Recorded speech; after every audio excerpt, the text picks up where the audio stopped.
teman-teman, kembali lagi bersama saya Aya Saika Channel. Nah oke, pada video kali ini kita sudah memasuki di bab 3 yaitu networking model ya. Nah ini adalah materi yang akan kita pelajari pada bab 3. Yang pertama ada konsep, yang kedua ada TCP/IP model, lalu encapsulation dan decapsulation, lalu dan lain sebagainya ya. Oke, langsung saja kita masuk pada materi yang pertama yaitu konsep ya teman-teman. Nah oke, networking model ini sangat berkaitan dengan jaringan komputer ya. Ketika kita tahu bahwa jaringan komputer itu mengacu pada perangkat komputasi yang saling terhubung serta dapat bertukar data dan berbagi sumber daya satu sama lain ya teman-teman. Nah langkah yang tepat untuk memasuki administrasi jaringan pada vendor apapun itu, baik itu Cisco, Microtik Univer, atau lainnya, tentu kita itu perlu menguatkan basic fundamental dari jaringannya terlebih dahulu ya. Salah satu caranya yaitu dengan mempelajari networking model. Jadi, networking model itu adalah suatu aturan yang mendefinisikan bagaimana kumpulan perangkat komputasi itu bisa saling terhubung dan berkomunikasi ya. Nah, perangkat komputasi itu kan ada banyak dari berbagai vendor. Nah, gimana sih caranya agar berbagai vendor itu dapat berkomunikasi? Nah, caranya yaitu dibutuhkannya aturan yang disebut dengan networking model ya teman-teman, yang mana vendor itu menggunakan networking model yang sama agar dapat saling bertukar data. Nah, untuk saat ini, networking yang tersedia itu ada TCP/IP model dan OSI atau OSI model ya teman-teman. Bisa kita lihat bahwa sebelum di sini bisa kita lihat sebelum networking model lahir, para vendor itu punya networking yang modelnya masing-masing ya. Contohnya di sini before open networking model exit. Nah, di sini ada pada tahun 1974-an bahwa IBM itu membuat networking model SNA ya, yaitu Sistem Arsitektur Network ya teman-teman. Dan di saat setiap vendor itu memiliki networking model tersendiri, maka timbul kesulitan untuk menghubungkan antar vendor. Nah, maka dari itu terciptalah networking model agar mempermudah ya teman-teman. Nah, oke teman-teman, untuk OSI model itu dibuat oleh International Organization for Standardization ya, atau ISO. Lalu untuk TCP/IP model dibuat oleh Department of Defense ya teman-teman, atau DoD.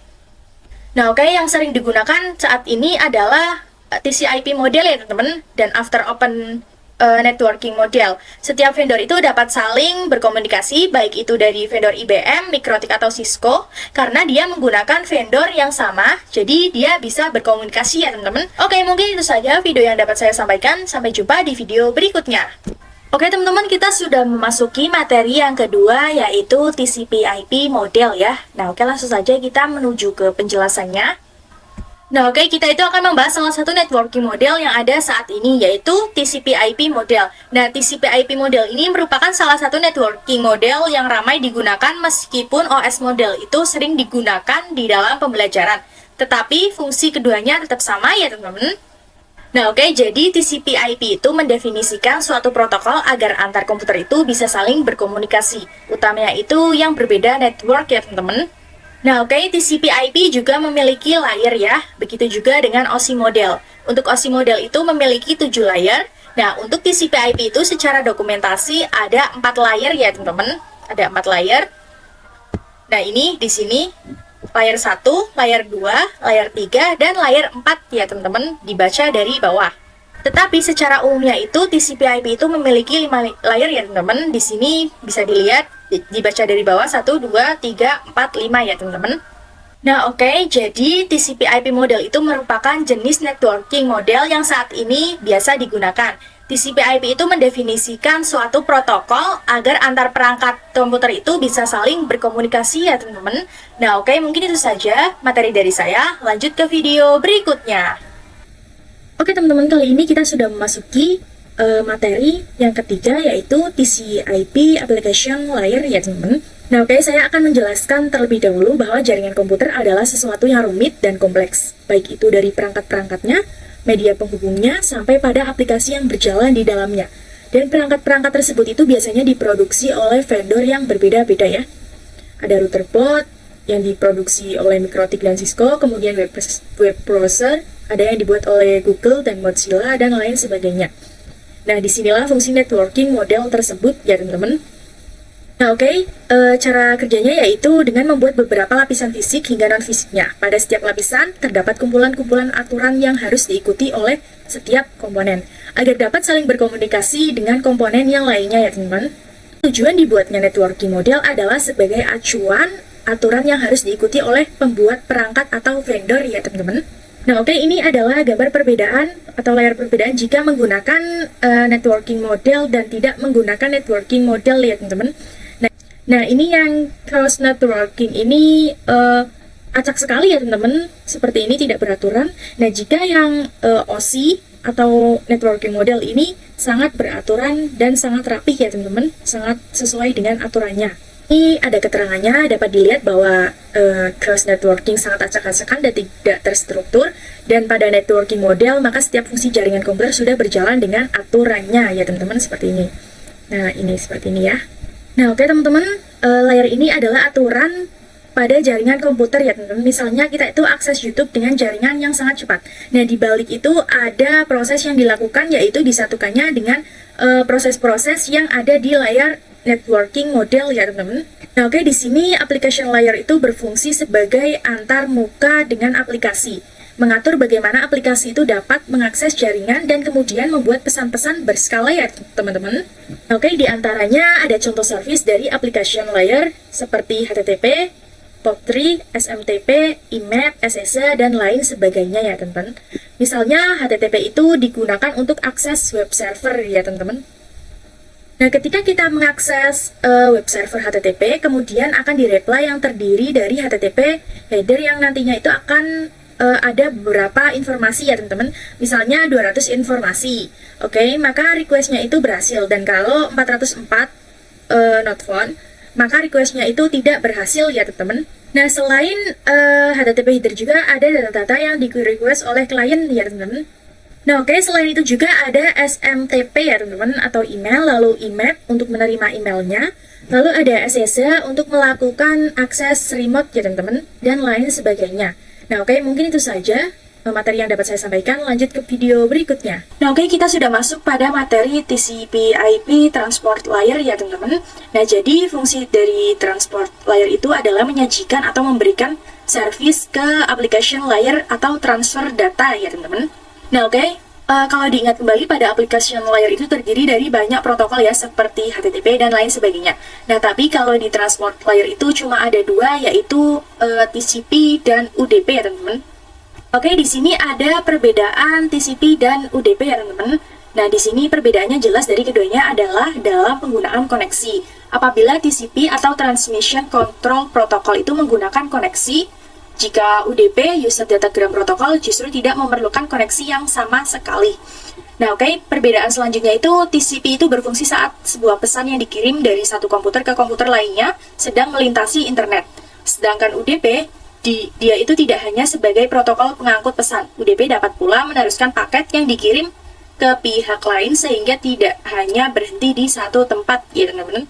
Oke, salah satu mekanisme yang disediakan oleh transport layer, khususnya pada TCP itu adalah error recovery mechanism ya teman-teman. Nah, ketika ada klien itu request pada web server, maka akan direply oleh HTTP header ya teman-teman.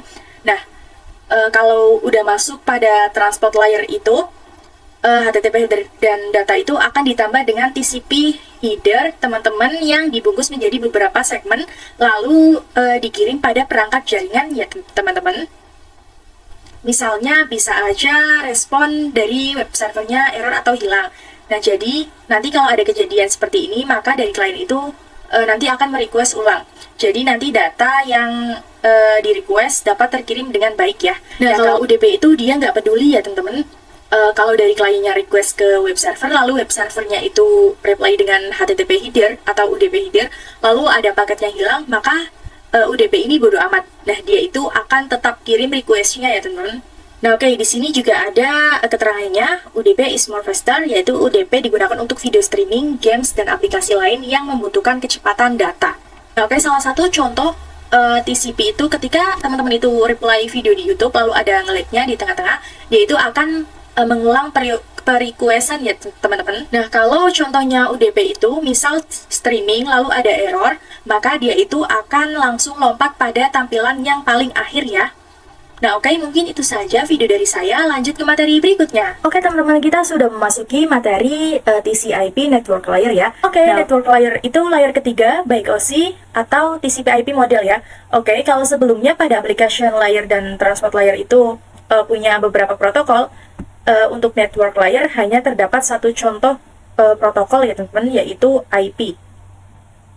Dan IP itu menyediakan dua fitur yang sangat penting, yaitu addressing dan routing, yang dimana berfungsi untuk menangani konektivitas dan pemilihan jalur ya. Jadi kalau yang addressing itu bahwa IP address itu sendiri, yaitu memberikan nama pada perangkat di jaringan komputer ya teman-teman. Karena apa? Karena setiap perangkat jaringan itu memerlukan alamat unik di jaringan. Jadi IP address itu sama dengan nama pada setiap jaringan komputer, yang mana digunakan untuk komunikasi antar perangkat jaringan ya. Nah, oke, terdapat dua jenis IP address, yaitu IPv4 dan IPv6 ya teman-teman. Nah, jika IPv4 itu memiliki 4 blok ya, yang jika dijumlahkan itu memiliki pengamatan 32 bit, yang setiap bitnya itu 8 ya. Nah, jika IPv6 itu memiliki 8 blok, yang setiap bitnya itu 16, dan jika dijumlahkan memiliki pengamatan 126 bit ya, teman-teman.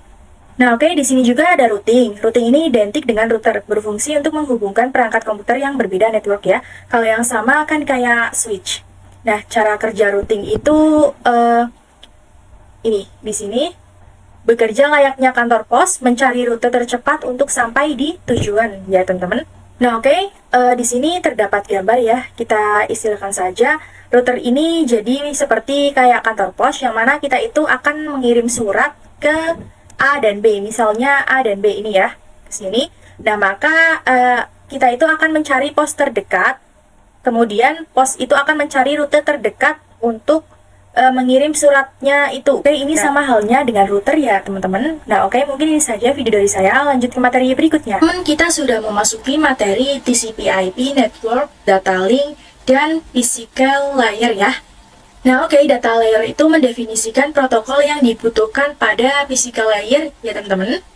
Lalu, apa itu physical layer? Nah, physical layer itu mendefinisikan cabling pada suatu jaringan komputer atau mendefinisikan secara fisik apa yang digunakan untuk menghubungkan antar device ya. Nah, jadi, misal kita itu punya beberapa perangkat dan ingin dihubungkan, maka kita itu bisa menggabungkannya dengan wired atau perantara ya. Nah, oke, kita akan melihat contoh wireless tanpa kabel, contohnya di dunia nyata ya. Nah, ini yang pertama ada wired kabel UTP ya. Nah, yang kedua ada gelombang magnetik ya. Kalau gelombang magnetik ini termasuk ke dalam wireless ya. Nah, oke, salah satu fitur yang tersedia pada data link layer ialah FCS, Frame Checks Sequence ya teman-teman. Yaitu error detection mechanism ya teman-teman, hanya mendeteksi error tanpa recovery ya.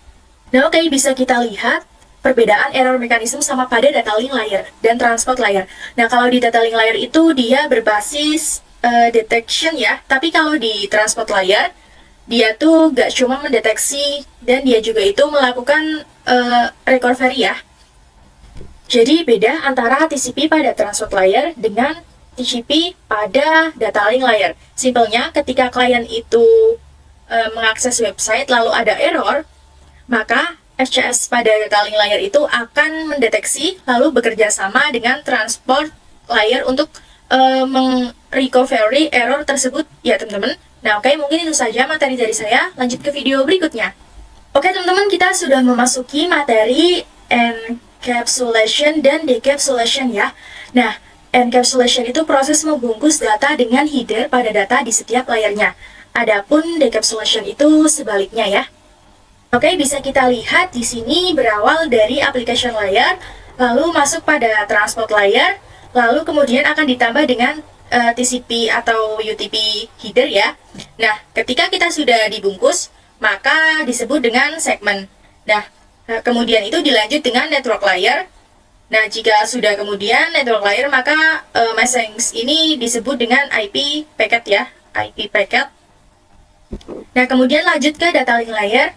Nah, data link layer ini maka akan ditambah data link trailer yang disebut dengan frame ya teman-teman. Nah, ketika sudah di data link kemudian ingin lanjut pada physical layer, data itu sudah berbentuk bit ya. Bit itu sama dengan 0.1.0.1. Nah, dan proses yang dilakukan oleh sender pada networking model ini disebut dengan encapsulation ya teman-teman. Nah, kemudian jika sudah sampai ke physical layer, dia itu akan lanjut pada decapsulation yang sama dengan perubahan dari bit agar jadi data lagi ya.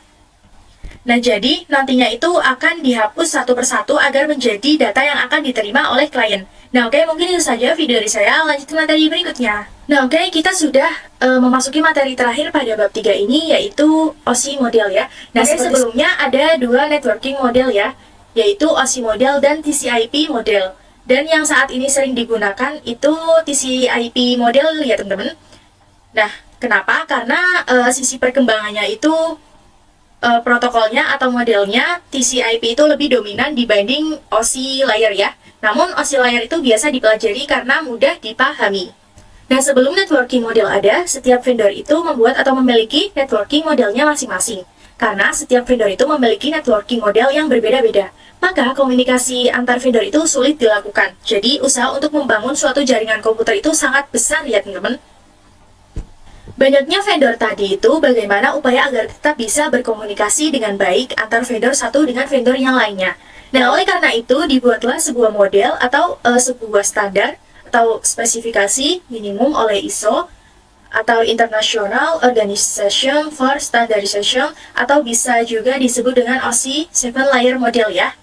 Nah, jadi kalau TCP itu punya 5 layer, untuk OSI ini mempunyai 7 layer ya. Untuk 4 layer pertama, nah ini itu sama, hanya beda pada application saja. Nah, kalau pada OSI model itu dipecah menjadi 3 ya, ada session, lalu ada presentation, dan application. Nah, oke ini. Lalu yang berbeda lagi ada name dan message ya teman-teman.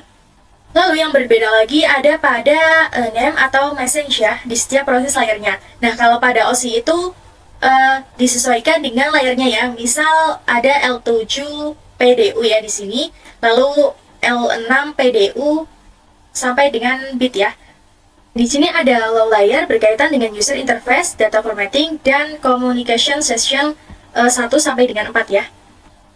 Nah, pada bagian L5 PDU ini sampai dengan L7 PDU mempunyai upper layer ya. Ini. Nah, yaitu berkaitan dengan bagaimana data itu mengalir. Nah, oke, ini ya teman-teman. Nah, jadi bedanya itu hanya pada layer yang lebih dirintis pada OSI model ya. Oke teman-teman, mungkin itu saja video penjelasan bab 3 dari saya. Kurang lebihnya saya mohon maaf. Jangan lupa like, tonton, dan komen ya. Dadah!